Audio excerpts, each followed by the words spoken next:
الشيطان الرجيم بسم الله الرحمن الرحيم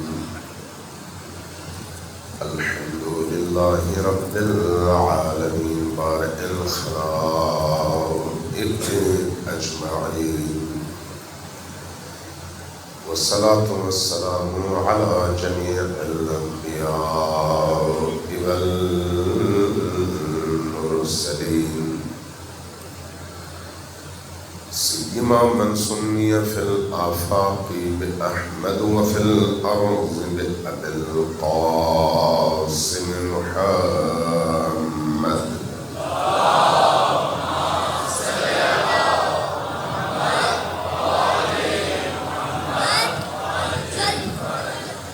والصلاة والسلام على أولاده الطيبين الطاهرين المعصومين الميامين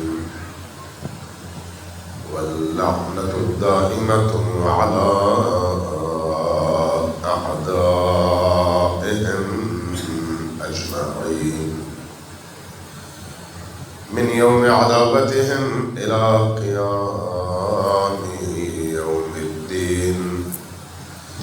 أما بعد فقد قال الله تبارك وتعالى في كتابه المجيد وهو أصدق القائلين وقوله الحق. بسم الله الرحمن الرحيم. قل لا أسألكم عليه أجرا إلا المودة في القربى. صلى الله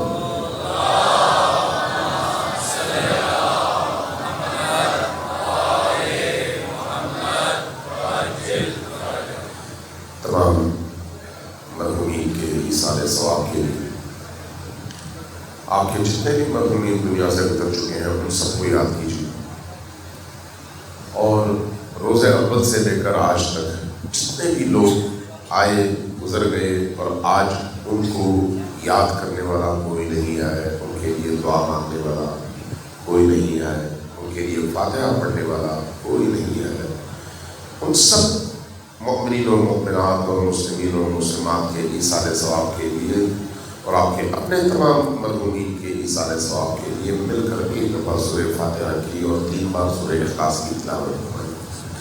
بسم اللہ الرحمن الرحیم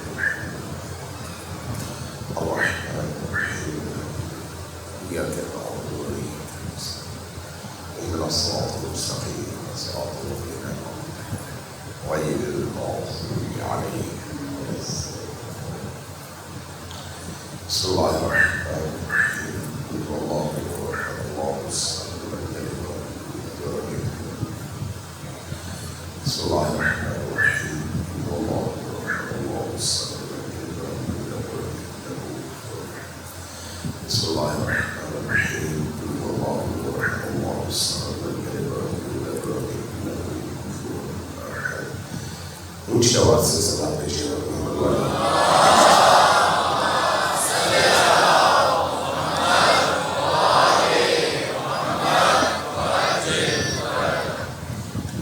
کل رات میں نے آپ سے ایک جملہ عرض کیا تھا کہ یہ کربلا اور یہ محرم 61 ہجری یعنی آج سے تقریباً 1450 سال یا 1400 سال پہلے والے اس کربلا کو آج کی کربلا سے جوڑ کر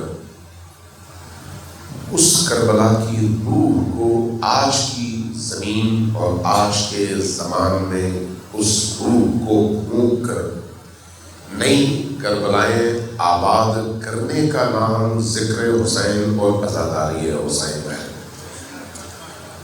عزاداری حسین اگر صرف کلچر اور تہذیب بن جائے اور اس کا کوئی اثر آپ کی فکر، آپ کی روح، آپ کے مزاج، آپ کے رہن سہن، آپ کی زندگی کے اہداف اور خود آپ کے گھریلو طریقوں پر نہ ہو تو پھر اس کا وہ فائدہ کبھی بھی نہیں ہو سکتا جو فائدہ ہم اس سے حاصل کرنا چاہتے ہیں یا اس میں جو پوٹینشیل موجود ہے.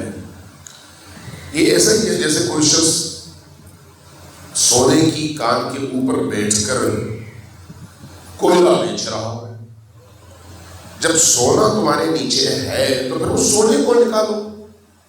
جب سونا نکال لو گے تو کوئلہ کیا ساری دنیا تمہاری ہو جائے گی. حسین ابن علی علیہ السلام سے جڑنے کا مطلب 61 ہجری کی کربلا کو 1445 ہجری کے عاشورہ میں زندہ کرنا ہے. اور یہ کب ہوگا؟ جب آپ اس زمانے کے ان واقعات، ان معارف، ان قربانیوں، ان ایثار اور ان تعلیمات کو زندگی کا حصہ بنا کر اپنے اثر اور اپنے زمانے کے امام کی بارگاہ میں کھڑے ہوں اور ان سے پوچھیں کہ آج مجھے آپ کی کربلا میں کس طرح کا رول ادا کرنا چاہیے. آج کا دور امام عصر کا دور ہے. امام عصر کے دور کا کیا مطلب ہے؟ ایک زندہ امام کا دور. چونکہ آج شب عاشور ہے، شب عاشور ہونے کے ناطے میری خواہش تھی کہ خود عاشور کی شب کے والے سے کچھ عرائض پیش کروں، لیکن زیادہ مناسب یہ محسوس ہو رہا ہے کہ نہیں، خود جو آج کی دنیا ہے، اس دنیا میں اس عاشور کا جو رول ہونا چاہیے اس رول پر تھوڑی سی گفتگو کی جائے. صلوات لیجیے محمد و آل محمد.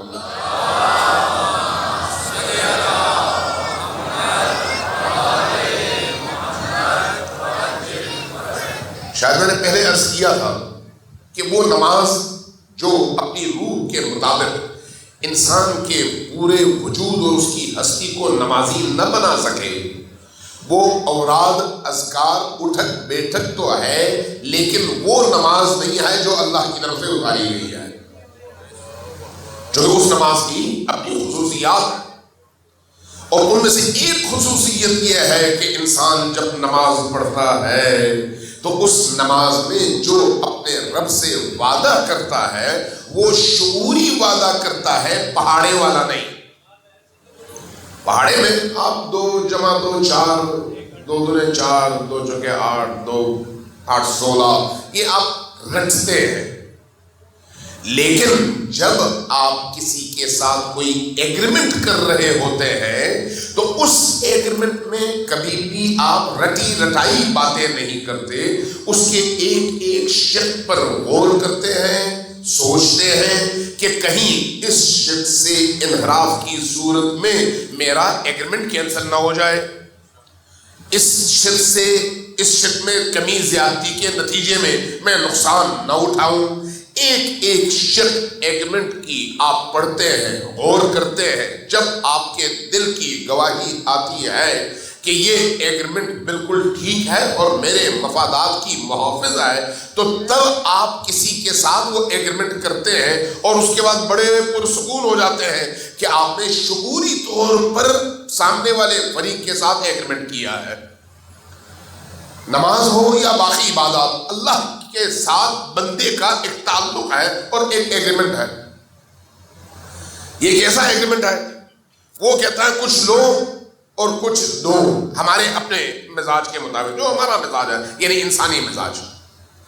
اس انسانی مزاج کو وہ تو یہی چاہتا ہے کہ انسان اٹھتا چلا جائے اوپر، لیکن وہ جو ابتدائی مزاج ہے جس میں انسان حیوانات کی دنیا میں رہتا ہے، آدھا حیوان ہوتا ہے آدھا انسان ہوتا ہے، اور اپنی تمام خواہشات میں وہ حیوانی ان زنجیروں میں جکڑا ہوا ہوتا ہے، تو اس وقت اس کی خواہش یہ ہوتی ہے کہ ہر چیز وہ جب کرے، انجام دے، تو اس میں کوئی فائدہ اس کو نظر آئے.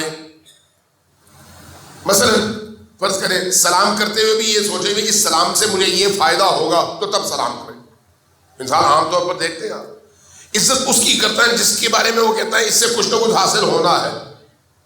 دعوت اس کی قبول کرتا ہے جس سے اس کو کچھ نہ کچھ فائدے کی امید ہو. سلام اس کی لیتا ہے جس کے سلام میں پیچھے کوئی تگڑا سا تحفہ موجود ہو. یعنی ہر چیز میں مفاد، ہر چیز میں. لیکن وہی کام کوئی غریب کرے, کوئی لاچار کرے, کوئی ایسا بندہ جس کا کوئی بیک گراؤنڈ نہیں ہے, تو وہاں پر میرا رویہ اور ہوتا ہے. اور جب ایک امیر, صاحب دولت, صاحب منصب کوئی وہ کرے تو اس میں میرا رویہ اور ہوتا ہے. یہ ہماری حیوانی زندگی ہے اور اس کے تقاضے ہیں. اللہ تبارک و تعالیٰ انہی تقاضوں کو سامنے رکھتے ہوئے بعض اوقات انسان کو اسی سطح پر رکھ کر کہتا ہے ٹھیک ہے آؤ تم بھی کچھ دو میں بھی کچھ دیتا ہوں تمہیں. لیکن جب انسان اس مرحلے سے ذرا اوپر چلا جاتا ہے, کچھ سیڑھیاں اوپر چڑھتا ہے, تو ان سیڑھیوں کو چڑھنے کے بعد پھر انسان خود شعوری طور پر اس مقام پر پہنچتا ہے کہ وہاں پر پہنچ کے اس کو یہ ادراک ہونے لگتا ہے کہ میں ایک الگ مستقل ہستی اور اللہ ایک الگ اور مستقل ہستی نہیں ہے, بلکہ جو کچھ میرے پاس ہے اس کا ذرہ ذرہ اسی کا دیا ہوا ہے اور میں سراپا اس کی عطا ہوں. اگر اس کی عطا میں ایک لحظے کے لیے رکاوٹ آ جائے تو میری زندگی فنا ہے. لیکن یہ بات ہر بندہ محسوس تو نہیں کرتا. جب ہر بندہ محسوس نہیں کرتا تو اللہ اس کو اس سطح پر رکھ کر کہتا ہے آؤ پھر کچھ تم بیچو کچھ ہم بیچتے ہیں. تم اپنی مرضی مجھے بیچو میں اپنی جنت تمہیں دیتا ہوں. تم اپنی جان مجھے بیچو میں اپنی رضا تمہیں دیتا ہوں. تم اپنی فلان چیز مجھے دو میں فلان چیز تمہیں دیتا ہوں. میں نے پچھلی کسی مجلس میں یہ عرض کیا تھا کہ یہ جو اللہ کہتا ہے کہ منزل الذی یقرض اللہ قرضا حسنا, کون ہے تم میں سے جو اللہ کو قرض دے, تو یہ اصل میں ہماری ترغیب ہے. چلو تم جب کسی کو قرضہ دیتے ہو تو قرضہ دیتے ہوئے تمہیں یہ احساس ہو کہ تم اس بندے کو نہیں دے رہے ہو, اللہ کو دے رہے ہو, جو کہ اس قرضے کے ذریعے سے تم اس بندے کی مشکل حل کر رہے ہو, اس مشکل سے اس کو نکالنے میں مدد دے رہے ہو. تو گویا تم جب اس کو دے رہے ہو تو اللہ کو دے رہے ہو. جب اللہ کو دے رہے ہو تو اللہ تمہارا قرضہ کئی برابر کر کے تمہیں لوٹاتا ہے, بے عینی ہی نہیں لوٹاتا. اسی طرح جب کوئی فقیر آپ کے دروازے پر آتا ہے تو اللہ کہتا ہے تم فقیر کے ہاتھ میں نہیں دے رہے, اپنے رب کے ہاتھ میں دے رہے ہو. اس فقیر کے ہاتھ کو اللہ اپنا ہاتھ قرار دے کر یہ ترغیب دلاتا ہے کہ تم جب مجھے دے رہے ہو تو سمجھ جاؤ کہ میں اس کے کئی گنا تمہیں دے دوں گا. تو اس کے نتیجے میں انسان کو ایک ترغیب ملتی ہے کہ کسی طرح سے اللہ سے انسان سودا کرے. یہ وہی چھوٹی سطح کی بات ہے. لیکن جب انسان آہستہ آہستہ اس روح کے اندر موجود پوٹینشل استعداد اور صلاحیتوں سے استفادہ کرتے ہوئے ان حیوانی زنجیروں کو توڑ کر اوپر کی طرف پرواز کرتا ہے, تو پھر لوگوں کی خطائیں بھی اس کو اپنے کمال تک جانے کے لیے سیڑھیاں نظر آتی ہیں. لوگوں کی طرف سے ہونے والے مظالم بھی, زیادتیاں بھی اس کو اللہ تک پہنچنے کے حوالے سے جیک نظر آتا ہے. مجھے جیک لگ گیا اور میں نے پرواز کی. جو زندگی میں مشکلات پیش آتی ہیں وہ مشکلات بھی انسان کو اللہ کی طرف سے عطا نظر آتی ہے کہ ان مشکلات کی وجہ سے میں مزید طاقتور ہوا. چونکہ دیکھیں عام زندگی میں جب آپ اپنے آپ کو مشکلات اور سختیوں کا عادی کرتے ہیں تو پختہ ہو جاتے ہیں, نرمیوں کا عادی کرتے ہیں تو بہت جلدی بکھر جاتے ہیں. تو اللہ اپنے خاص بندوں کو ان تربیت کے مختلف مراحل سے گزار کر اس مقام تک پہنچاتا ہے کہ انہی مشکلات سے گزر کر وہ پھر اللہ کے مقرر کردہ اس مقام تک رسائی حاصل کرتا ہے جو اس کی زندگی کے لیے سب سے بڑا انعام ہوتا ہے. اور ان مراحل میں جو مشکلات پیش آتی ہیں وہ بالعموم اللہ کے نیک بندوں کو پیش آتی ہیں, اللہ کے نیک بندوں. اس لیے حدیث ہے کہ البلاء للولا, بلائیں, مصیبتیں, مشکلات ہمیشہ ان کے لیے ہے جن کے اندر ولایت موجود ہو. کس کی ولایت؟ اللہ کی. کس کی ولایت؟ نبی کریم کی. کس کی ولایت؟ امیر المؤمنین علی ابن ابی طالب علیہ السلام کی.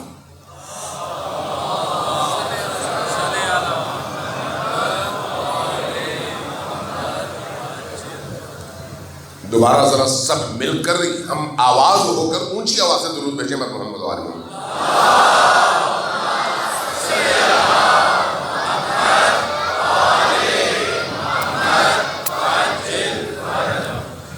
اس لیے آپ احادیث پڑھ لیں یا قرآن کریم پڑھ لیں.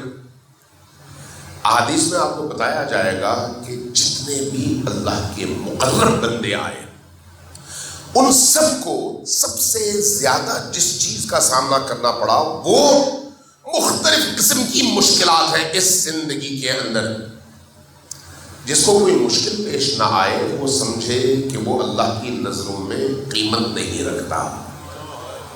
توجہ ہے میں کیا سمجھ؟ جس کی زندگی میں مشکل نہ ہو، ہر چیز آسودہ ہو، اس کو کوئی نقصان ہوتا ہی نہ ہو، نہ وہ بیمار ہوتا ہو، نہ اس کی کوئی چیز ٹوٹتی ہو، نہ اس کی کوئی چیز چوری ہوتی ہو، نہ اس کو کوئی تکلیف پہنچاتا ہو، نہ اس کو کوئی نقصان ہوتا ہو مالی حوالے سے، جانی حوالے سے، اخلاقی حوالے سے، شہرت کے حوالے سے، منصب کے حوالے سے، زندگی کے باقی مفادات اور ان حوالوں سے کہیں پر کوئی نقصان نہ ہوتا ہو تو سمجھے کہ اللہ کی نگاہ میں اس کی قیمت کچھ نہیں آئے. بعض اوقات ہم جب آپس میں بیٹھتے ہیں تو لوگ کہتے ہیں اللہ کا شکر ہے، ہر نعمت اللہ نے دی ہے، میری زندگی میں کوئی مشکل ہے ہی نہیں. تو اس کا مطلب یہ ہے کہ تم اللہ کی نظروں سے گر گئے ہو. اگر اللہ کی نظروں میں تمہاری قیمت ہوتی تو تم مشکلات میں ہوتے. اگر اللہ کی نگاہ میں تمہاری قیمت ہوتی تو تمہیں کوئی نہ کوئی نقصان پہنچ رہا ہوتا، تم چیخ رہے ہوتے، تم اچھل رہے ہوتے، تم پکار رہے ہوتے، تم اعتراض کر رہے ہوتے کہ بھئی مجھے یہ نقصان ہو رہا ہے. نقصان نہ ہونے کا مطلب یہ ہے. نبی کریم صلی اللہ علیہ وآلہ وسلم کسی گھر میں دعوت پر تشریف لے گئے. جب گھر کے دروازے پر پہنچے تو میزبان ساتھ دیکھا گھر کی دیوار کے اوپر ایک مرغی ابھی انڈا دے کر اٹھی ہے اور آوازیں دے رہی ہے. انڈے آپ کو مرغی کا پتہ ہے، ایک انڈا دیتی ہے آدھے گھنٹے تک شور مچاتی ہے. ہم بھی بعض اوقات ایسے ہی ہوتے ہیں، ایک چھوٹی سی نیکی کرتے ہیں، سارے شہر میں ڈنڈورا پیٹتے ہیں، بھائی میں نے اتنا بڑا کام کیا ہے، اس کی قیمت ایک انڈے جتنی بھی نہیں ہوتی. یہ انڈوں والی خصوصیات، مرغی والی خصوصیات عموماً ہمارے معاشرے میں لوگوں میں ہوتی. مرغی نے ایک انڈا دیا، چلانا شروع کر دیا اور وہاں سے پھر اتری، لیکن اس کی آوازیں بنی. نبی کریم متوجہ ہوئے، دیکھا مرغی کا انڈا دیوار کے اوپر ہے. میزبان سے کہا یہ مرغی تمہاری ہے کہاں؟ تو کہا یہ انڈا دیوار کے اوپر سے گرا نہیں. تو کہا کہ یا رسول اللہ بڑا کرم ہے اللہ کا کہ مجھے کوئی نقصان ہوتا ہی نہیں ہے، ہر نقصان سے اللہ مجھے بچاتا ہے. اس لیے مرغی دیوار کے اوپر انڈے دے تب بھی وہ انڈا گرتا نہیں ہے اور میں فائدے میں رہتا ہوں. جب یہ فرمایا، یہ کہا تو رسول کریم وہیں پر رک گئے. کہا کہ میں تمہارے گھر کھانا نہیں کھا سکتا، واپس چلے گئے. کہا کیوں؟ کہا کہ مجھے تمہارے گھر سے ڈر لگتا ہے کہ کب اللہ کا عذاب نازل ہو تم پر، اس لیے کہ تم اللہ کی نظروں سے گرے ہوئے ہو جس کو کوئی نقصان نہیں ہوتا.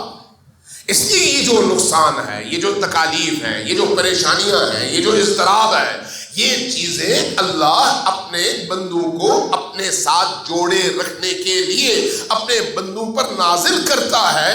جس کو پھینک دیتا ہے اس کی طرف توجہ نہیں دیتا، جب توجہ نہیں دیتا تو ان آزمائشات سے وہ گزرتا ہی نہیں ہے. جب آپ انبیاء کی زندگی کو دیکھتے ہیں تو کوئی ایک نبی مجھے بتا دیں، کوئی ایک نبی. حضرت ابراہیم قرآن کریم میں دیکھ لیں 25 سورتوں میں حضرت ابراہیم کا تذکرہ ہے، 25 سورتوں میں، اور تقریباً 69 بار حضرت ابراہیم کا نام ہے قرآن کریم میں. 69 بار. نبی کریم کے اتنے نام قرآن کریم میں بار بار استعمال نہیں ہوئے، حضرت ابراہیم کا اتنا زیادہ نام استعمال ہوا. اور حضرت ابراہیم کی ولادت سے لے کر ان کی نوجوانی تک کا عرصہ دیکھ لیں، اور نوجوانی سے لے کر جوانی تک کا عرصہ دیکھ لیں، جوانی سے لے کر پھر بڑھاپے تک کا عرصہ دیکھ لیں. آپ کو ہر مرحلے پر امتحان، ہر مرحلے پر مشکل، ہر مرحلے پر چیلنجز، لیکن تمام چیلنجز میں، تمام ان امتحانات میں حضرت ابراہیم آپ کو سربلند اور استقامت کے ساتھ ہر امتحان میں مکمل اعتماد اور ایمان کے ساتھ کھڑے نظر آئیں گے اور اللہ سے جڑے ہوئے نظر آئیں گے۔ اللہ پھر ان کو مقام بھی دیتا ہے۔ آپ حضرت ایوب کو دیکھ لیں، حضرت یحییٰ کو دیکھ لیں، حضرت نوح کو دیکھ لیں، حضرت یونس کو دیکھ لیں، حضرت عیسیٰ کو دیکھ لیں۔ یہ اللہ کا نظام ہے، اس نظام کا حصہ ہے کہ مشکلات آئیں زندگی میں تاکہ ان مشکلات سے گزر کر میں مضبوط ہو سکوں۔ وہ مشکلات صرف پیسوں کی نہیں ہوتی، وہ مشکلات صرف صحت کی نہیں ہوتی، وہ مشکلات صرف بے اولادی کی نہیں ہوتی، وہ مشکلات صرف اپنی خواہشات تک رسائی کی نہیں ہوتی، بعض اوقات دین کی ہوتی ہے، بعض اوقات افکار کی ہوتی ہے، بعض اوقات عقائد کی ہوتی ہے، بعض اوقات اخلاقیات کی ہوتی ہے۔ انسان ان مشکلات میں جب اپنے اخلاق، اپنے عقیدے، اپنے رستے، اپنے ایمان کی حفاظت کر سکے تو اس کا مطلب یہ ہے کہ وہ اللہ کی راہ میں کھڑا ہے۔ لیکن اگر ایمان کی حفاظت نہ کر سکے پھر کوئی حیثیت نہیں ہے۔ ایمان کی حفاظت نہ کر سکے تو پھر اس کی باقی زندگی تو زیرو ہے۔ اس زیرو کو اگر کوئی قیمت حاصل ہے تو وہ اس کے ایمان کی وجہ سے ہے، اور ایمان کی بنیاد علی ابن ابی طالب علیہ السلام کی ولایت پر کھڑے ہونا ہے، اس ایمان کی بنیاد۔ اس لیے علی کے ساتھ جو بھی ہوگا مشکلات کا شکار ہوگا۔ امام صادق علیہ السلام کی حدیث ہے، فرمایا کہ جو بھی ہمارے پیچھے چلے گا، جو بھی ہمارے رستے پر چلے گا، اب اسی سے آپ اندازہ لگا لیں، فرمایا جو ہمارے رستے پر چلے گا اس کی طرف بلائیں، مصیبتیں، آزمائشات اور مشکلات ایسے آئیں گی جیسے پہاڑ کے اوپر سے نشیبی علاقوں کی طرف پانی سیلاب کی صورت میں بہتے ہوئے آتا ہے۔ کس کے لیے؟ اس کے لیے جو ان کے رستے پر چلے۔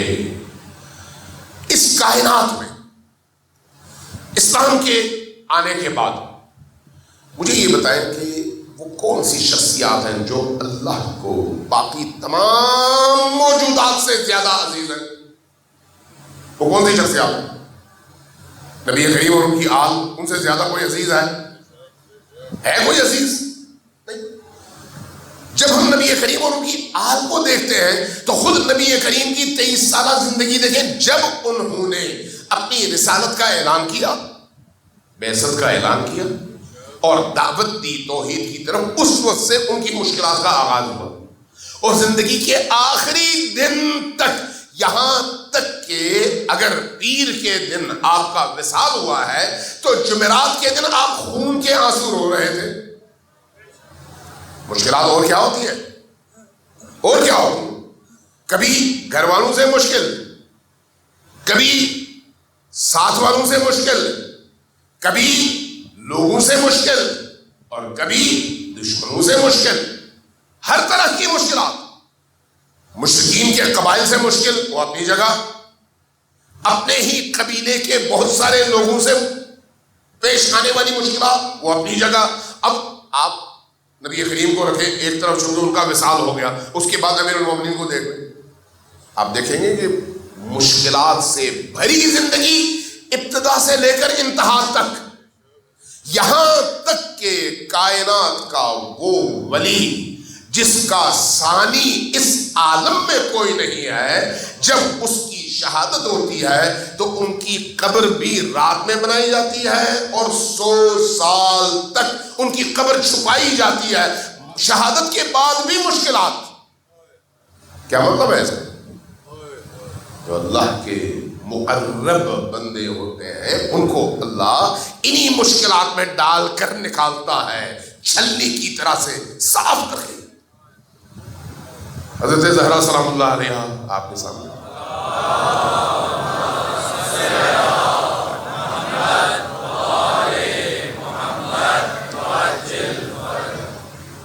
کہ آپ کی زندگی کے اگر ہم فرض کر لیں جو تاریخ اور جو مقدار مدت مورخین نے لکھی ہے تقریباً 18 سال، تو اگر انہی 18 سالوں میں دیکھیں تو آپ کو جس طرح کی مشکلات کا سامنا کرنا پڑا، ان مشکلات کا سامنا 18 سال کی عمر میں کس خاتون کو پیش آتا ہے، جبکہ وہ کون ہے؟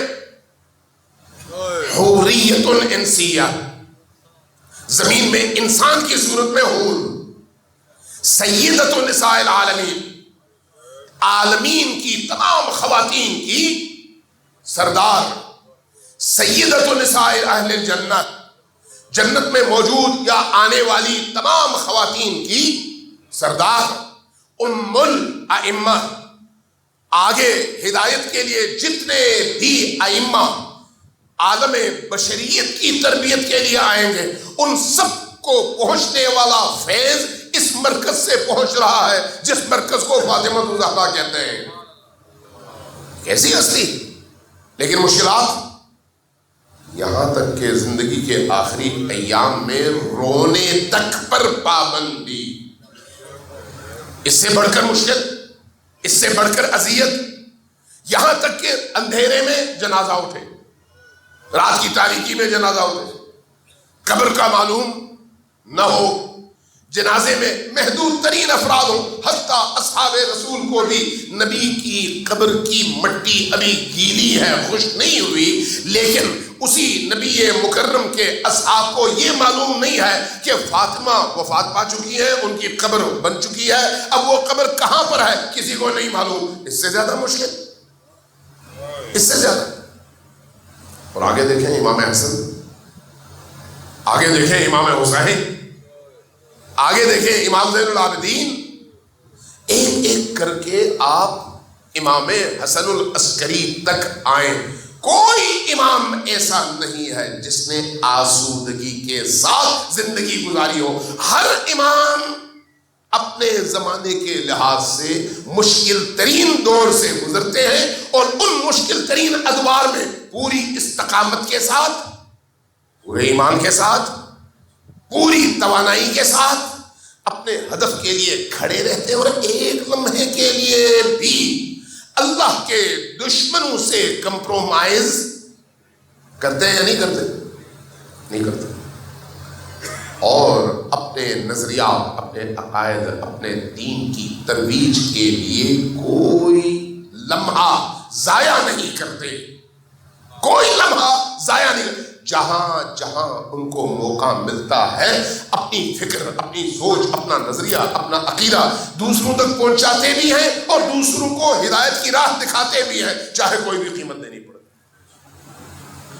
حتیٰ زندانوں میں، اب آپ نے یہ احادیث میں سنا ہے، علماء سے سنا ہے کہ بہت سارے ائمہ ایک لمبی مدت زندانوں میں رہے، لیکن ان زندانوں میں بھی جب ان کو بدنام کرنے کی کوشش کی گئی، اذیت دینے کی کوشش کی گئی، تو انہی زندانوں میں رہتے ہوئے جو اذیت دینے والے تھے ان کی ہدایت کا باعث یہی ائمہ بنے، اسی زندان اور اسی محدود دائرے میں رہتے ہوئے، وہاں پر بھی اپنا فریضہ نہیں چھوڑا۔ یہ کیا ہے؟ اللہ کے ولیوں کی وہ خصوصیت ہے جس کی بنیاد پر اللہ نے ان کو منتخب کیا ہے۔ اب جو ان ولیوں کے دامن سے متصل رہے گا، وابستہ رہے گا، ان کی راہ پر چلے گا، اس کو یہ توقع کیوں ہونی چاہیے کہ اس کو کوئی پریشانی نہ ہو؟ یہ توقع کیوں ہونی چاہیے؟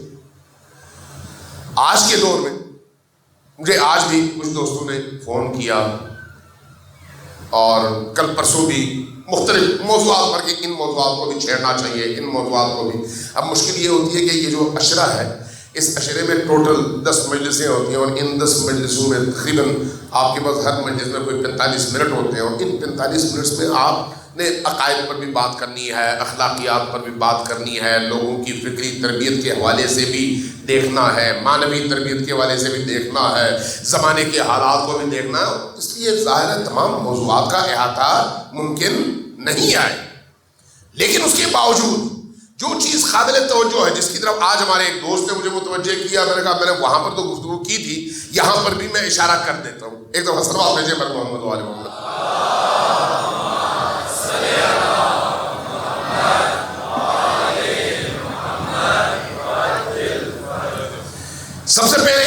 بات نوٹ کر لیں، ایک بات وہ یہ ہے، حق کا جو رستہ ہے نا، حق کا رستہ یہ دریا کے صاف پانی کی طرح سے ہے، یہ اپنا رستہ بناتا ہے، کبھی بھی جتنے بھی بند باندھے جائیں، یہ بند باندھے جاتے ہیں نا، کبھی نہ کہیں ان کو بند کھولنا پڑتا ہے۔ آپ نے دیکھا کوئی ایسا بند آپ نے دیکھا جو کبھی نہ کھلے؟ نہیں، جتنے بھی بڑے بند ہوں، پیچھے جتنا بھی ان کے پاس پانی ذخیرہ کرنے کی جگہ ہو، ان کو کبھی نہ کبھی کھولنا پڑتا ہے۔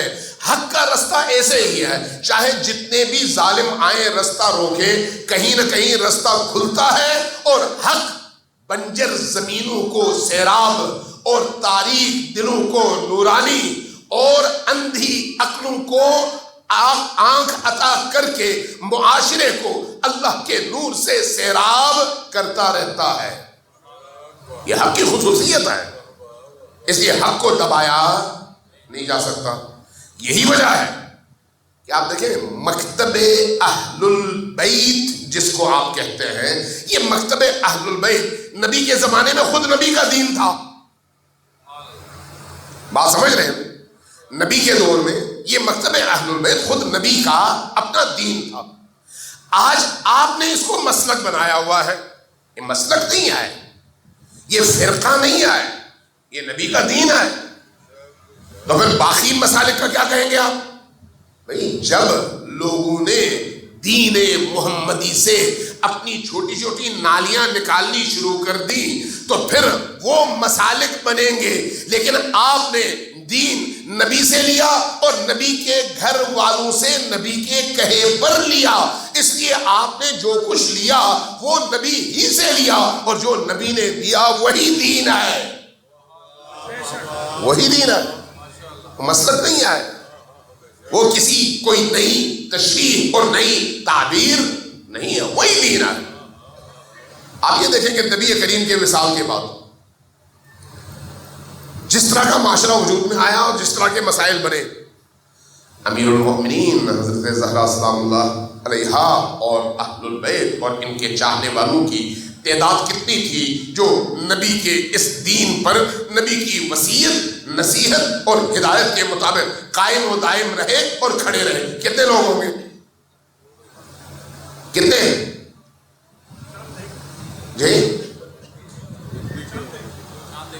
آپ انگلیوں پر گن سکتے ہیں، اتنے کم، یعنی اتنے لوگ جتنے حضرت فاطمہ الزہرا سلام اللہ علیہا کے اس مختصر سے حجرے میں جمع ہو سکتے تھے، بس اتنے ہی لوگ، اس سے زیادہ تعداد نہیں تھی۔ جبکہ حج پہ کتنے لوگ تھے؟ حج پہ کتنے تھے؟ 1.25 لاکھ، 1.25 لاکھ حج پہ تھے، لیکن خانہ علی و فاطمہ میں ان 2 ہاتھوں کی انگلیوں پر آپ گن سکتے ہیں اتنے۔ ان میں سے بھی بعض لوگ بعد میں جب علی خلیفۃ المسلمین بنے تو علی کے مقابلے میں کھڑے ہو گئے، طلحہ اور زبیر علی کے مقابلے میں کھڑے ہوئے، جبکہ پہلے دن وہ مدافع حق علی تھے اور خانہ فاطمہ میں تھے۔ یعنی خلیفہ اول پر معترضین میں، ان کی خلافت پر اعتراض کرنے والوں میں جو لوگ شامل تھے، ان میں طلحہ اور زبیر شامل تھے، لیکن جب امیر المومنین کی خلافت کا دور شروع ہوا تو پھر وہاں پر ایک نیا پنڈورا باکس کھل گیا۔ تو اس کا مطلب یہ ہے کہ ہمیشہ حق کا ساتھ دینے والے تعداد میں قلیل ہوتے ہیں، لیکن کیفیت میں اتنے عظیم ہوتے ہیں کہ بڑے بڑے معاشروں کو اس قلیل تعداد کے باوجود متاثر کر لیتے ہیں۔ اب آپ دیکھیں وہی قلیل تعداد ہے، تعداد میں تو اضافہ نہیں ہوا، پنجتن ہوئی ہے، لیکن آج پوری دنیا میں جہاں کہیں پر بھی دین موجود ہے، اس دین کی شناخت اور اس دین کی قبولیت کی ضمانت علی کی محبت ہے، چاہے وہ دین تشیع کے پاس ہو یا اہل سنت کے پاس ہو۔ دنیا میں کوئی مسلمان ایسا ہے جو علی کی محبت سے انکاری ہو اور یہ کہے نہیں علی کی محبت دین کا حصہ نہیں ہے؟ کوئی ہے ایسا؟ کوئی ایسا ہے جو یہ کہے کہ علی سے نفرت بھی کرو تو آپ دیندار رہ سکتے ہو؟ نہیں، کوئی نہیں۔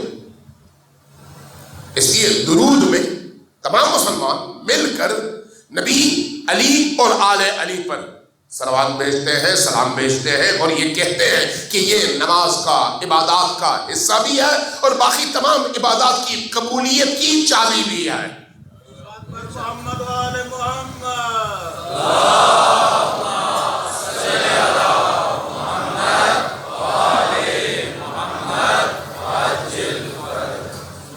لیکن آپ عملاً دیکھ لیں اس کے بعد کہ نبی کریم کے بعد امیر المومنین کے بعد امام حسن کے بعد امام حسین، پھر امام حسین کے بعد باقی ائمہ، اور آج امام عصر کا دور، تقریباً 1400 سال کا عرصہ گزرا۔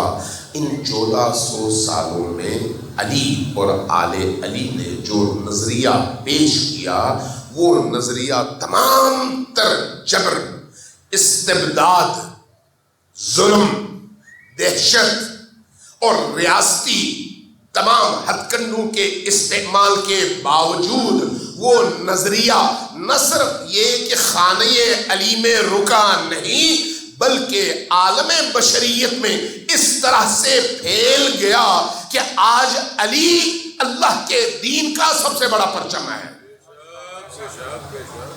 عملاً آپ دیکھ، جبکہ اسی علی کو مٹانے کی پوری کوشش کی گئی۔ اس کا مطلب ہے حق جو ہے نا وہ اپنا راستہ بناتا ہے، وقتی طور پر ہو سکتا ہے آپ روک لیں۔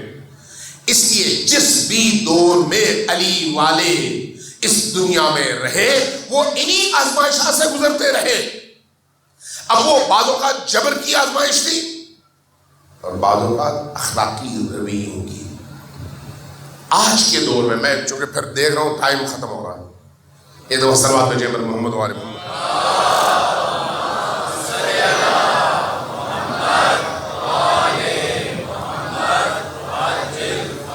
آج کے دور میں آج یہ جو عزاداری کی مجالس ہیں، حب اور مودت اہل البیت کی مجالس ہیں، اور ایسی محافل ہیں چاہے سنیوں میں چاہے شیعوں میں، جس میں اہل البیت کا کلام، اہل البیت کا پیغام، اہل البیت کی مودت، اہل البیت کی محبت، اہل البیت کی ولایت بیان ہوتی ہے، یہ انہی ماضی کے ان عظیم مسلمان مومن شخصیات اور افراد کی قربانیوں اور ان کی ایثار اور مشکلات میں استقامت کا نتیجہ ہے کہ آج ہم فخر کے ساتھ ان ہستیوں کا نام بھی لیتے ہیں اور سر اٹھا کر جیتے بھی ہیں۔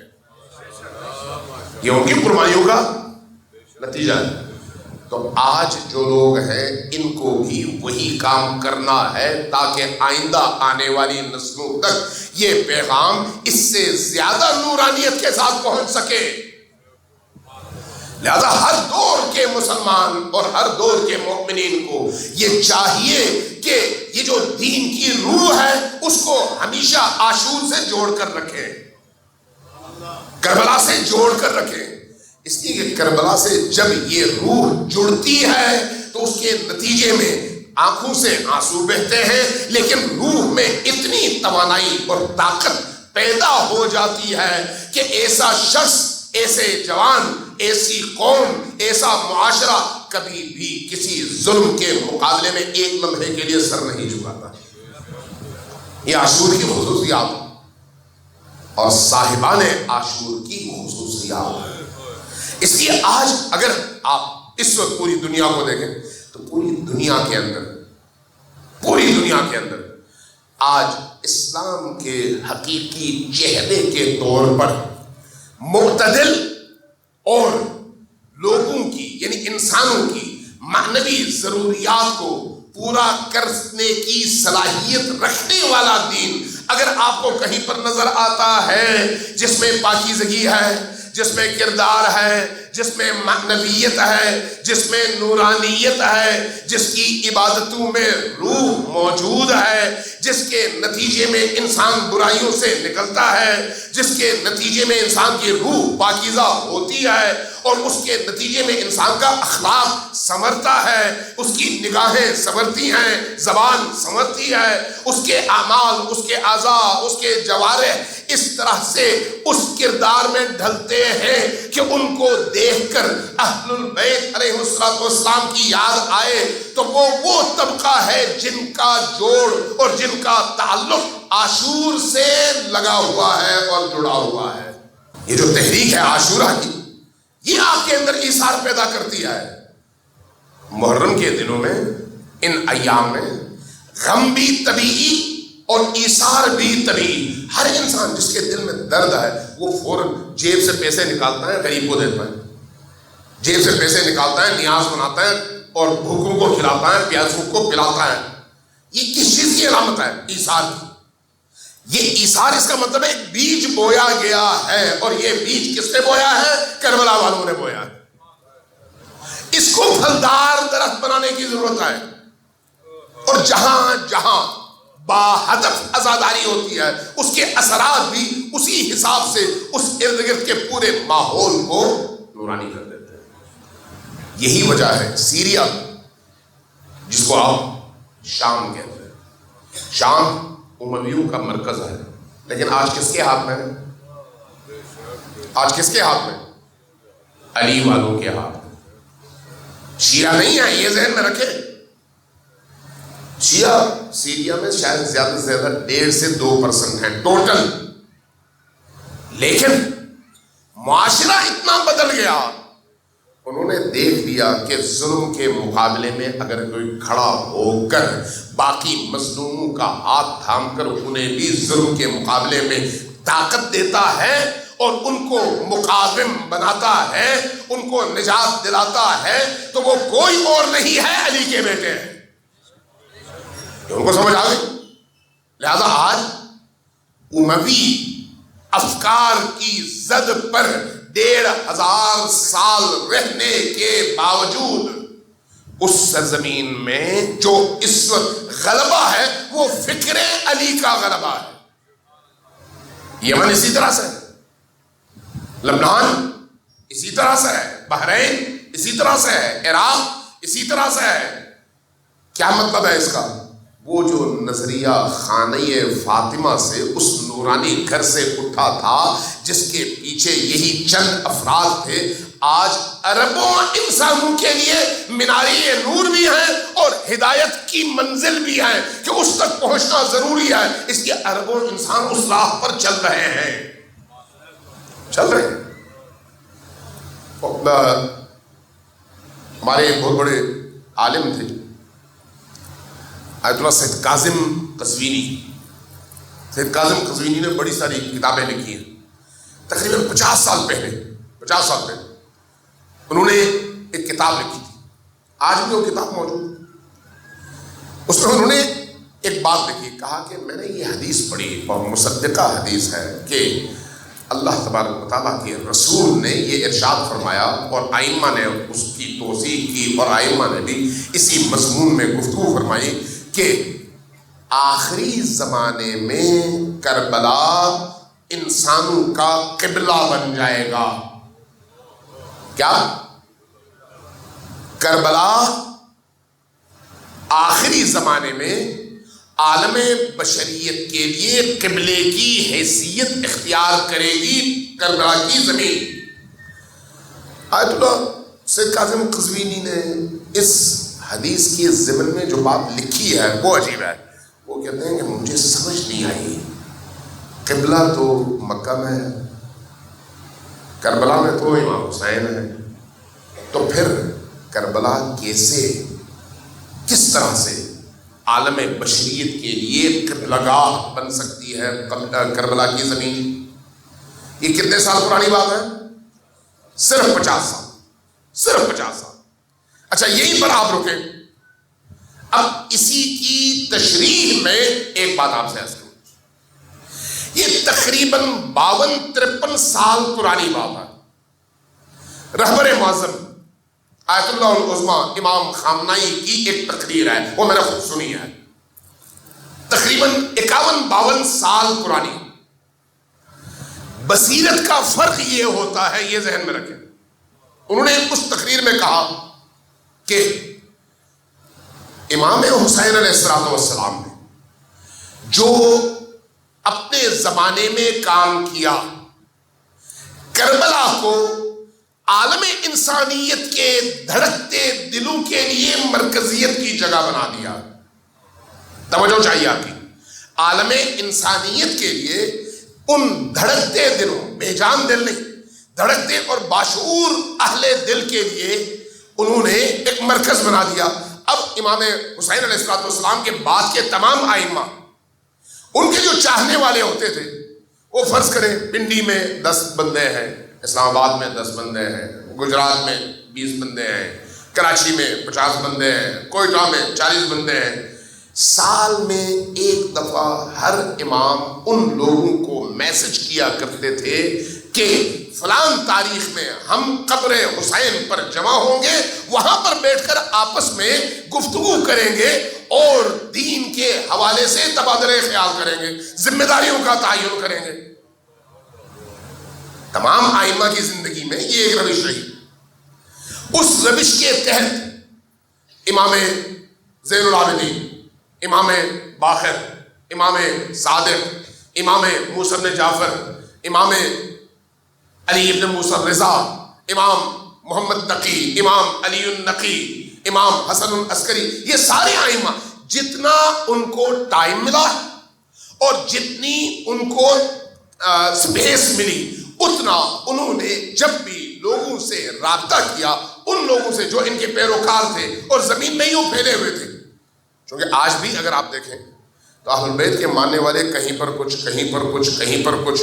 میں چونکہ پاکستان کے مختلف علاقوں میں جاتا رہتا ہوں، درمیان میں بریکٹس میں ایک بات بھی آپ کو بتا دوں، تو اکثر جگہوں میں جب جاتا ہوں تو ان سے میں ایک انٹرویو بھی کرتا ہوں کہ بھئی یہ بتاؤ یہاں پر کتنے مومنین ہیں اور علی کے ماننے والے ہیں.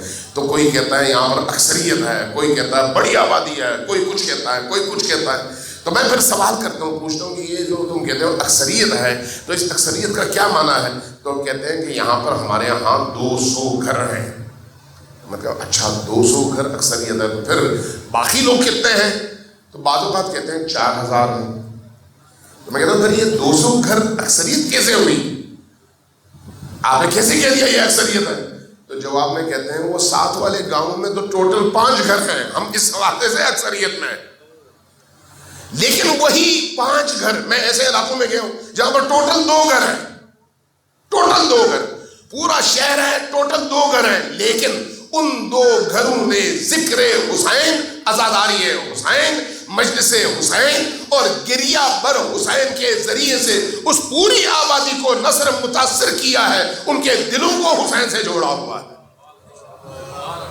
آج آپ کے پاکستان کی بات ہو رہی ہے، اس زمانے میں ائمہ بھی یہی کام کیا کرتے تھے، اور ائمہ نے اپنی اس کیپیسٹی اور سپیس جتنی ان کو ملی اس کے مطابق یہی کام کیا. تو رہبر یہ فرماتے ہیں اپنی 53 سال پرانی تقریر میں کہ کربلا اس حوالے سے، قبر حسین ابن علی اس حوالے سے. اب آپ یہ ذہن میں رکھیں کہ جب ہم کہتے ہیں کربلا، آج آپ کو یہ گنبد نظر آتا ہے، یہ بارگاہ نظر آتی ہے، یہ عمارتیں نظر آتی ہیں، سونے کا کام نظر آتا ہے، ایوان نظر آتے ہیں، وہ یہ زریح وغیرہ نظر آتے ہیں. لیکن آپ 200 سال پہلے جا کر دیکھیں کیا حال تھا، 300 سال پہلے جا کر دیکھیں کیا حال تھا، 500 سال پہلے جا کر دیکھیں کیا حال تھا. یہ جو عباسیوں کی حکومت رہی، اس میں ان کا 9واں خلیفہ تھا مہدی عباسی. اس کے دور میں تاریخ یہ لکھتی ہے کہ اس ایک خلیفہ کے دور میں حسین ابن علی کی قبر اطہر کو اس دور خلافت میں صرف ایک خلیفہ کے دور میں 17 بار مسمار کیا گیا. کتنے؟ 17 بار. صرف مسمار نہیں، مسمار کرنے کے بعد وہ جو نہر فرات ہے جو ابھی آپ دیکھتے ہیں شہر کے درمیان سے گزرتا ہے، آگے اس کا بند باندھا گیا اور اس کا رخ قبر حسین کی طرف پھیرا گیا اور اس کے ارد گرد مٹی کی فسیلیں بنا دی گئیں تاکہ پانی کے اندر یہ قبور غائب ہو جائیں اور کسی کو پتہ نہ چلے حسین کی قبر مبارک کہاں پر آئے. کیوں کبھی سوچا؟ اس لیے کہ ظلم اور ظالم کو جس چیز سے خوف محسوس ہو اس کو کو وہ مٹانے کی کوشش کرتے ہیں، چاہے وہ زندہ انسان ہو چاہے مرے ہوئے انسان کی قبر ہو۔ اور حسین ابن علی کا جسم دنیا سے گیا ہے لیکن ان کی روح، ان کا پیغام، ان کا وہ جو خون کا اثر ہے وہ تو موجود ہے۔ لہذا وہ قبر اطہر اس زمانے میں بھی عاشقوں کی مرجع جگہ تھی، اور تمام عاشق، تمام محب، تمام اہل البیت سے عشق رکھنے والے وہاں پر آتے تھے اور وہاں پر آ کر سوچتے تھے، بیٹھتے تھے، گفتگو کرتے تھے اور اپنے اپنے علاقوں کے حالات ایک دوسرے کو بتاتے تھے، شیئر کرتے تھے، اور پھر ایک دوسرے کی مشاورت سے واپس جا کر اہل البیت کی تعلیمات کو عام کیا کرتے تھے۔ عزاداری ایسے ہی نہیں پہنچی، ایسے ہی ہمیں یہ ماحول نہیں ملا۔ اب آپ دیکھیں رہبر جو تقریر کرتے ہیں اس میں کیا کہتے ہیں؟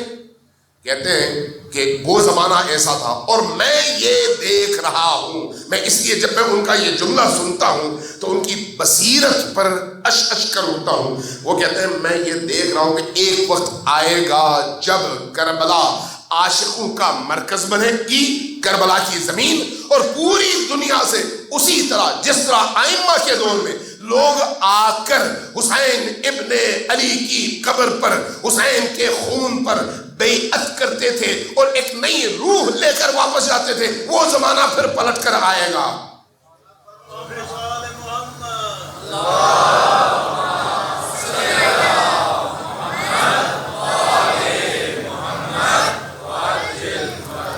یہ کب کی بات ہے؟ 53 سال، تقریباً 52 سال پرانی تقریر ان کی، اور انہی کے دور میں آیت اللہ سید کاظم قزوینی کتاب لکھتے ہیں اور وہاں پر لکھتے ہیں میں نے یہ حدیث تو سنی ہے کہ آخری زمانے میں کربلا عاشقوں کا نہیں، کربلا اہل زمین کا قبلہ بنے گا، لیکن یہ حدیث مجھے سمجھ نہیں آتی کہ اس کا مطلب کیا ہے۔ قبلہ تو کعبہ میں ہے۔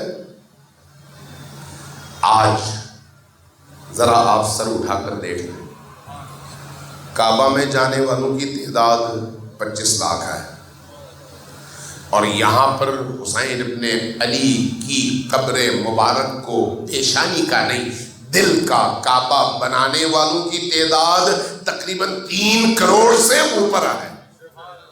اور یہ 3 کروڑ کہاں سے آتے ہیں؟ امریکہ سے، افریقہ سے، روسی ریاستوں سے، حتیٰ چائنا سے، حتیٰ دور ترین نقاط سے، پاکستان سے، انڈیا سے، بنگلہ دیش سے۔ زمین کا کون سا ایسا حصہ ہے جہاں سے عاشقان حسین کا رخ 40 میں ان ایام میں کربلا کی طرف نہ ہوتا ہو اور ان کے دل کربلا کے ساتھ دھڑکتے نہ ہوں؟ یہ کیا ہے؟ یہ عشق حسین اور قبر حسین کا کعبہ بننا ہے۔ یہ ہے وہ زمانہ۔ اور آج اس کی آپ اگر دیکھیں، ٹائم ختم ہو گیا، بلکہ مصائب کا ٹائم بھی نکل گیا۔ سننے کی ہمت ہے یا نہیں؟ جو سننا چاہتے ہیں ذرا صلوات بھیجیں پر محمد والی۔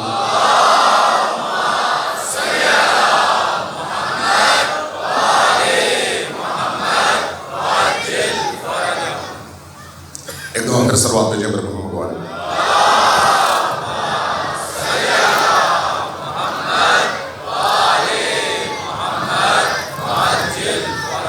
مزید گفتگو کرنا خود میرے لیے بھی صحت کے اعتبار سے اس وقت بہت مشکل ہے، جو مجھے اس کے بعد کسی اور جگہ بھی جانا ہے، پھر صبح کی مختلف ایکٹیویٹیز اور مجالس اور باقی چیزیں بھی ہیں، لیکن موضوع ایسا ہے جس کو نامکمل چھوڑنا بھی مناسب نہیں ہے، اس لیے میں کوشش کروں گا مختصر کچھ باتیں مزید عرض کروں۔ ایک دفعہ پھر صلوات بھیجیے محمد والی۔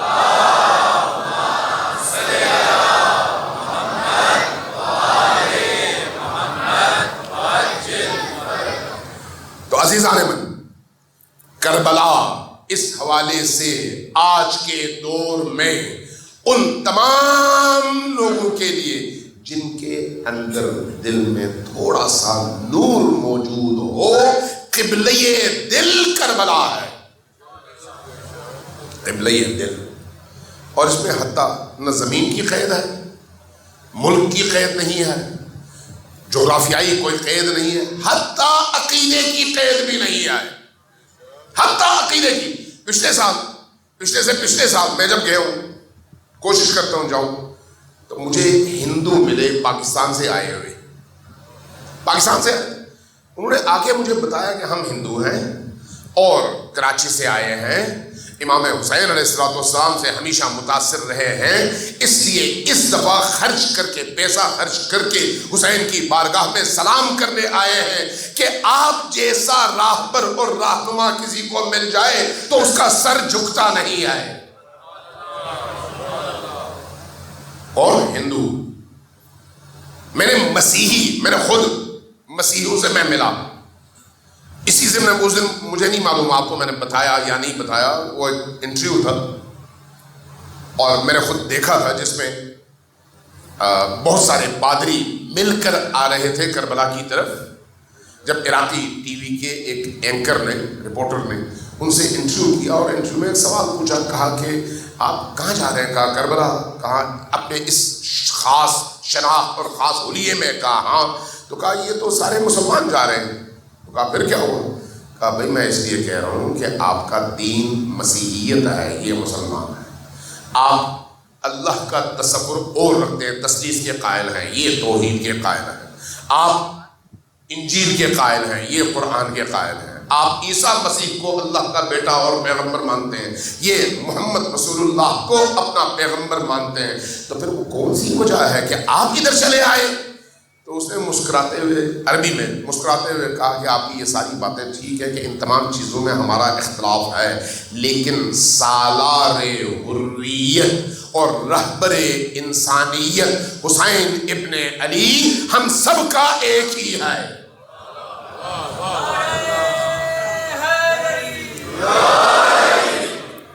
کیا مطلب ہے اس کا؟ اس کا مطلب یہ ہے کہ جن دلوں میں تھوڑی سی بھی گنجائش ہو وہ لپک کر کربلا کا رخ کرتا ہے۔ عاشور اسی کربلا سے جوڑنے کا ذریعہ ہے، شب عاشور اسی کربلا سے جوڑنے کا ذریعہ ہے۔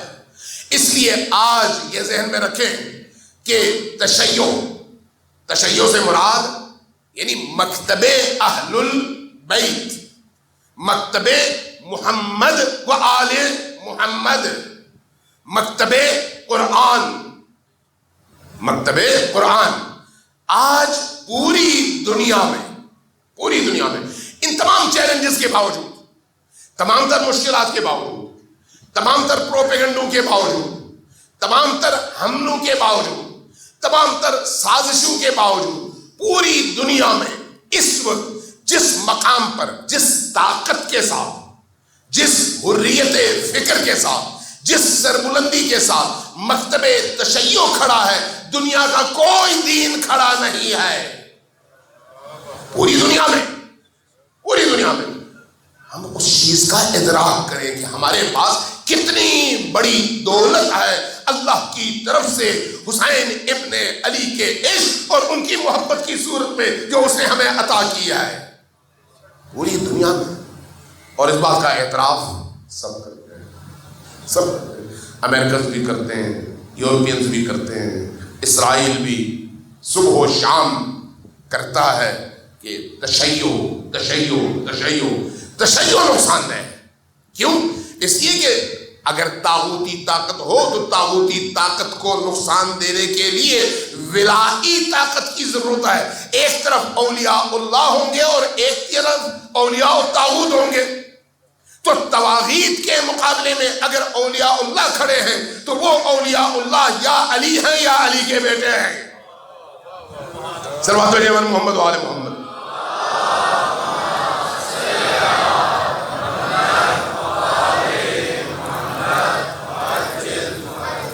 اور اس بات پر فخر کرنا چاہیے، فخر، سر اٹھا کر، سینہ تان کر اور کھول کر بتانا چاہیے کہ ہم وہ خوش قسمت لوگ ہیں جن کو اس 2021 کی صدی میں، 21ویں صدی میں، اس صدی میں ہمیں خمینی کے انقلاب کو دیکھنے کا موقع ملا۔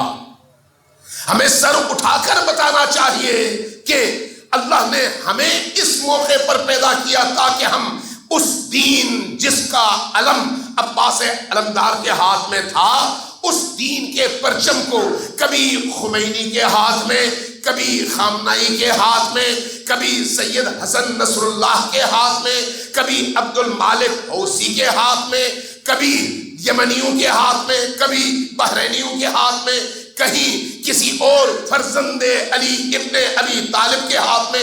آج ہم دیکھ رہے ہیں کہ پوری دنیا میں اگر کوئی دہشت ہے، خوف ہے، ڈر ہے تو وہ ڈر اس لیے ہے کہ دنیا پر حاکم اس سرمایہ دارانہ طاغوتی نظام کو اگر کسی نے چیلنج کیا ہے تو وہ علی کے ان بیٹوں کا پیغام ہے۔ یہ علی کے بیٹے ہیں، یہ جناب زہرا سلام اللہ علیہا کے بیٹے ہیں، سارے کے سارے، اور سب کھڑے ہیں کس کے مقابلے میں؟ آج کے یزید اور آج کی یزیدیت کے مقابلے میں۔ اس سے بڑھ کر خوش قسمتی ہو سکتی ہے کہ ہمیں اللہ نے یہ موقع فراہم کیا ہے کہ ایک ایسے موقع پر ہم باشعور سپاہی، باشعور حامی، باشعور جوان، باشعور مسلمان کا کردار ادا کرتے ہوئے صرف بازار کے دو اطراف میں بیٹھ کر آنسو نہ بہائیں، بلکہ قافلے حریت میں شامل ہو کر یا ان کے ساتھ کٹ مرے، یا ان کے ساتھ اسیر ہوں، یا ان کے ساتھ کھڑے ہو کر غازی بنے۔ تیسرا رستہ نہیں ہے کھڑے ہو کر تماشائی بن کر آنسو بہانا۔ یہ شیعوں اور اہل تشیع کے مکتب کی خصوصیت نہیں ہے، شامیوں کی ہے، اہل کوفہ کی ہے، لیکن تشیع کسی علاقے میں، کسی سرزمین میں محدود نہیں ہے۔ اس لیے تشیع ایک آئیڈیالوجی ہے۔ یہ آئیڈیالوجی ایران میں ہو، یمن میں ہو، عراق میں ہو، لبنان میں ہو، فلسطین میں ہو، یورپ میں ہو، نائجیریا میں ہو، آپ دیکھیں کہاں کہاں اس وقت بعض چیزیں شاید آپ کے وہم و گمان میں بھی نہیں ہیں۔ یہ جو عرب ممالک ہیں، عرب ممالک میں اس وقت ایک طوفان برپا ہے، طوفان، کہ یہ تشیع یعنی مکتب علی اور آل علی کیوں اتنی تیزی کے ساتھ چھاتا چلا جا رہا ہے۔ آپ کو حیرت ہوگی، حیرت ہوگی، واقعی حیرت ہوگی۔ عقیدہ پیسے سے نہیں پھیلتا، جہالت پیسے سے پھیلتی ہے۔ عقیدہ دل کی پاکیزگی سے اور دلیل استدلال سے پھیلتا ہے۔ میں نے یہ عملاً دیکھا، سنا اور محسوس کیا کہ ان سرزمینوں میں جہاں پر تشیع اور علی کا نام لینا بہت بڑا جرم تھا، آج لاکھوں نہیں، میں کروڑوں کہوں گا تو شاید مبالغہ ہو، لیکن میں بڑی آسانی سے کہہ سکتا ہوں کہ لاکھوں انسان ایسے ہیں جو مشرف بہدایت ہو چکے اور علی کا نام لے کر اور علی کا دامن تھام کر انہوں نے علی کے نظریات کو تسلیم کیا اور علی کے پیچھے کھڑے ہو چکے ہیں۔ یہ آج رات کی برکت آئی ہے، عاشور کی برکت، محرم کی برکت، صبح عاشور اور شب عاشور کی برکت، خون حسین ابن علی کی برکت۔ آپ کو عربی سمجھ نہیں آتی اور آپ عربی میڈیا کو نہیں دیکھتے، ورنہ آپ کو اندازہ ہو کہ مصر سے لے کر اردن تک، اردن سے لے کر کویت تک، کویت سے لے کر عراق کے ان علاقوں تک جن میں یہ الانبار اور تکریت اور اس طرح کے مختلف علاقے شامل ہیں، وہاں پر مولویوں کی چیخیں نکلی ہوئی ہیں کہ یہ کیا ہو رہا ہے۔ ابھی 2 سال پہلے 2 سال ہوئے ہیں، ابھی زیادہ نہیں، مصر میں جامعۃ الازہر کا تو آپ نے نام سنا ہے، اسلامی دنیا میں بہت بڑی یونیورسٹی ہے نا، ہے یا نہیں؟ نام تو آپ نے سنا ہے اور اس کی تعریف بھی کچھ نہ کچھ سنی ہوگی۔ مصر میں اس جامعۃ الازہر میں ایک کانفرنس ہوئی 3 دنوں کی، پوری دنیا سے انہوں نے مفکرین کو جمع کیا ہوا تھا، اپنے ماننے والوں کو پوری دنیا سے، اور ان سے کہا گیا تھا کہ آپ تحقیقی مقالہ پیش کریں۔ موضوع کیا تھا؟ عرب دنیا میں تشیع کے اس تیزی سے پھیلنے کے اسباب کیا ہیں۔ 3 دن کی کانفرنس، ابھی 2 سال پہلے کی بات ہے، میرے پاس اس کا ریکارڈ موجود ہے۔ اس کا کیا مطلب ہے؟ اس کا مطلب یہ ہے کہ علی کی آواز کو خانہ فاطمہ میں بند نہیں کیا جا سکا۔ فاطمہ الزہرا کی پکار آج ہر انسان کے دل کے دروازے پر دستک دے رہی ہے۔ حسن کی مظلومیت ہر انسان کے دل پر دستک دے رہی ہے، حسین کی مظلومیت ہر انسان کے دل پر دستک دے رہی ہے۔ یہ جتنا سلسلہ آگے بڑھے گا اتنا ہی جن دلوں میں تھوڑی سی بھی نورانیت ہوگی دروازہ کھلے گا اور وہ استقبال کریں گے، آئیں گے، لشکر حسین میں شامل ہوتے چلے جائیں گے۔ صلوات جبر محمد و آل محمد۔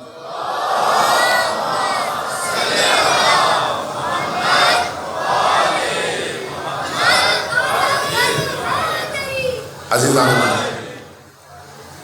یہ رات بڑی ہی عجیب رات ہے،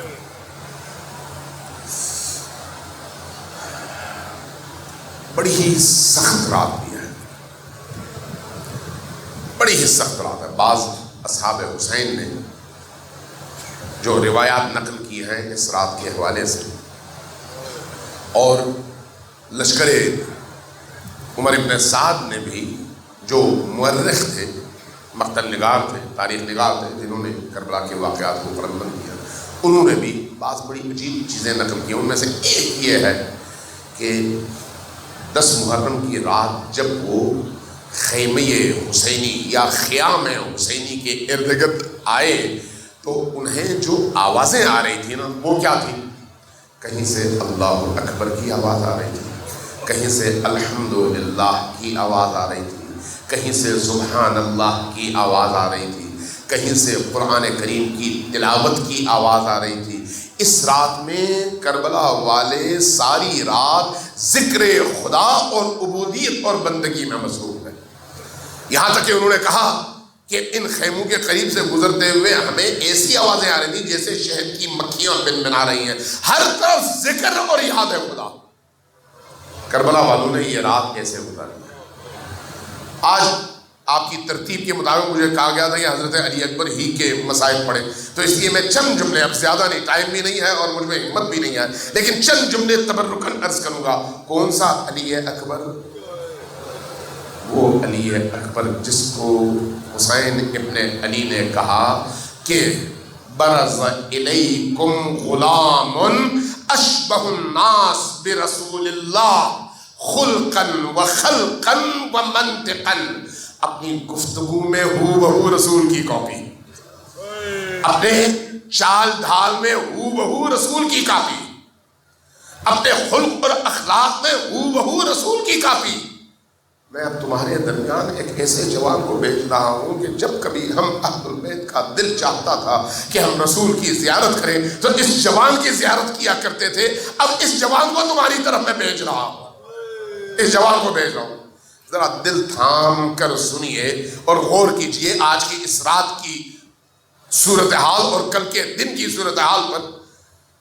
آپ نے اس سے پہلے تمام اصحاب اور اہل البیت کے جوانوں کے حوالے سے یہ سنا ہے کہ جس نے بھی اجازت مانگی امام حسین نے ذرا مشکل سے اجازت دیا ہے۔ اور محمد کی باری آئی، امام حسین نے بڑے مشکل سے اجازت دی۔ قاسم کی باری آئی، بڑی مشکل سے اجازت دی۔ عباس کی باری آئی، بڑی مشکل سے اجازت دی۔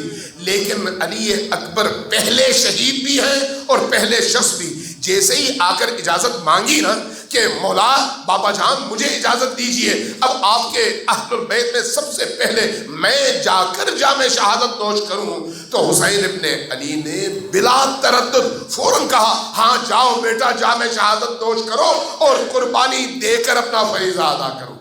ایک لمحے کے لیے تأمل اور صبر نہیں کیا اور سوچنا دور کی بات۔ لیکن بعض مورخین نے لکھا ہے اور بعض علماء نے بیان کیا ہے کہ جب علی اکبر رخصت ہو رہے تھے تو ایک عجیب عالم تھا۔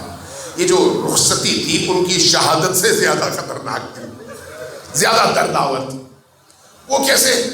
مولا حسین نے پہلے کہا کہ بیٹا جا کر اپنی پھوپھی سے اجازت لے۔ کون سی پھوپھی؟ زینب کبریٰ، چونکہ زینب کبریٰ حضرت علی اکبر سے بہت زیادہ محبت کرتی تھی، اس لیے اپنے بیٹوں کے لاشوں پہ زینب نہیں گئی، لیکن علی اکبر کو وہ چھوڑتی نہیں تھی، اس لیے مورخین نے لکھا ہے کہ جب علی اکبر خیمے سے باہر تشریف لانا چاہتے تھے تو بار بار پردہ اٹھتا تھا، گرتا تھا، آپ کا ایک قدم باہر ہوتا تھا، پھر آپ دوبارہ اندر واپس چلے جاتے تھے، آپ کو کھینچ لیا جاتا تھا۔ مخدرات عصمت و طہارت اور بیویوں نے اتنی آسانی سے آپ کو جانے نہیں دیا۔ آپ کا یہ جو رخصت ہونا ہے یہ خود ایک قیامت کا منظر تھا قبل از قیامت۔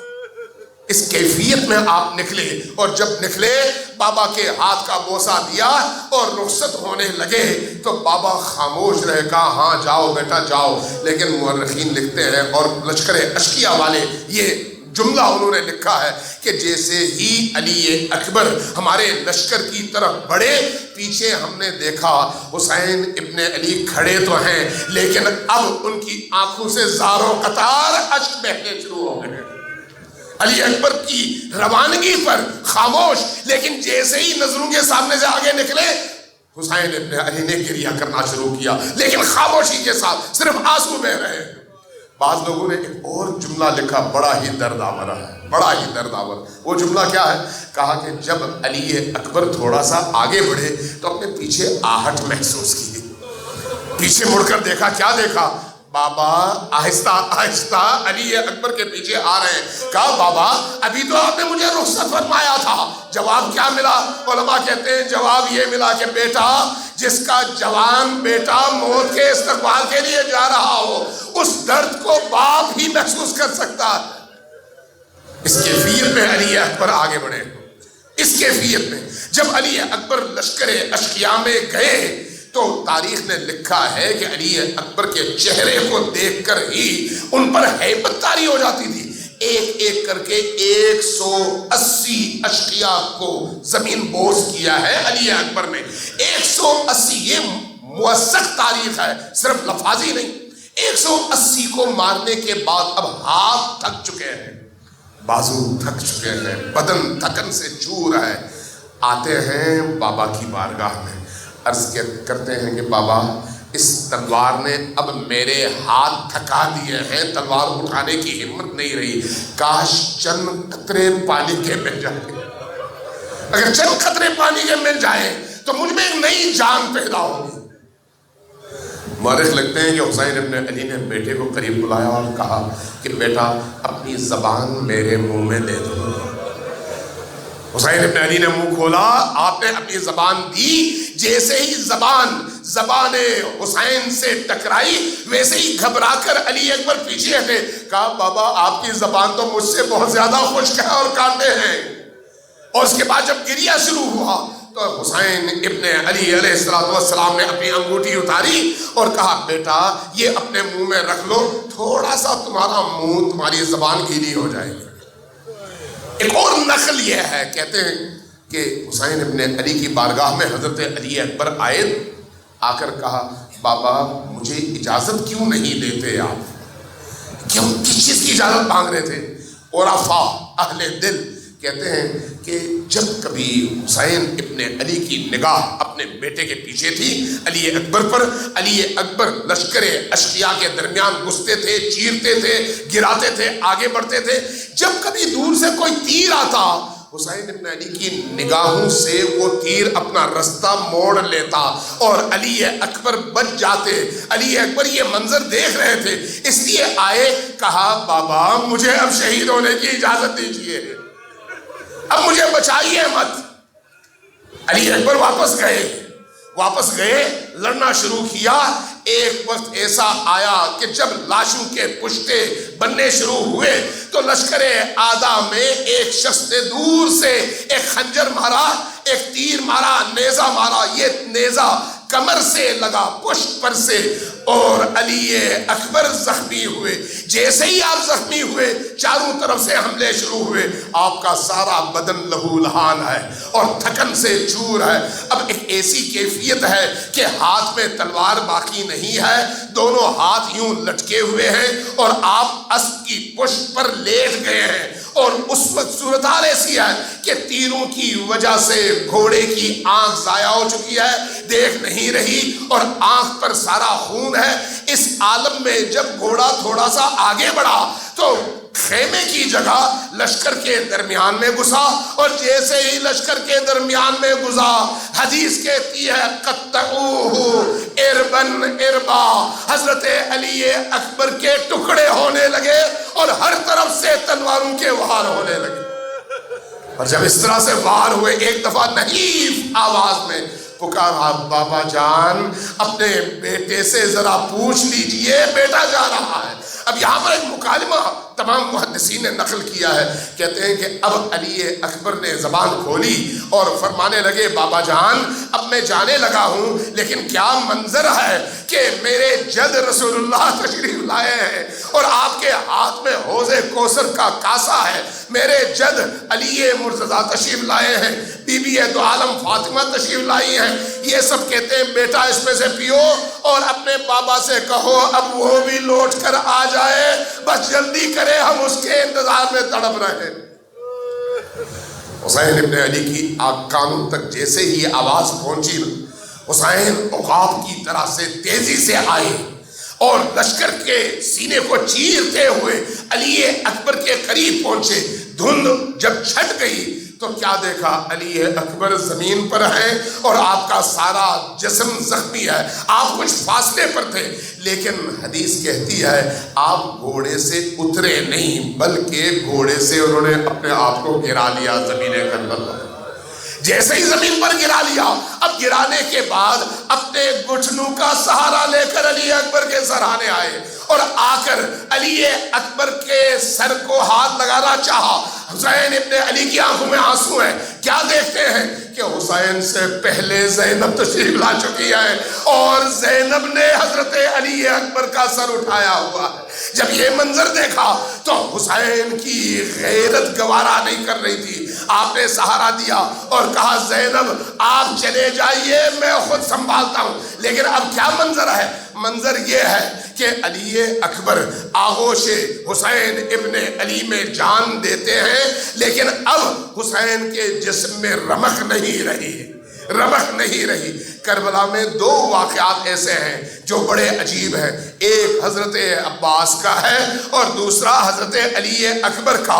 باقی تمام جنازے حسین ابن علی نے خود اٹھائے اور گودال قتلگاہ تک پہنچائے، اس مقتل تک پہنچائے، لیکن جب باری آئی حضرت علی اکبر کی تو اب آپ میں ہمت نہیں رہی، کمر جھک گئی ہے۔ ایک دفعہ خیمے کی طرف آواز دی، میرے بچوں آؤ آ کر اپنے بھائی عباس کے لاشے کو اٹھاؤ اور پہنچا دو، حسین میں اب جان نہیں رہی۔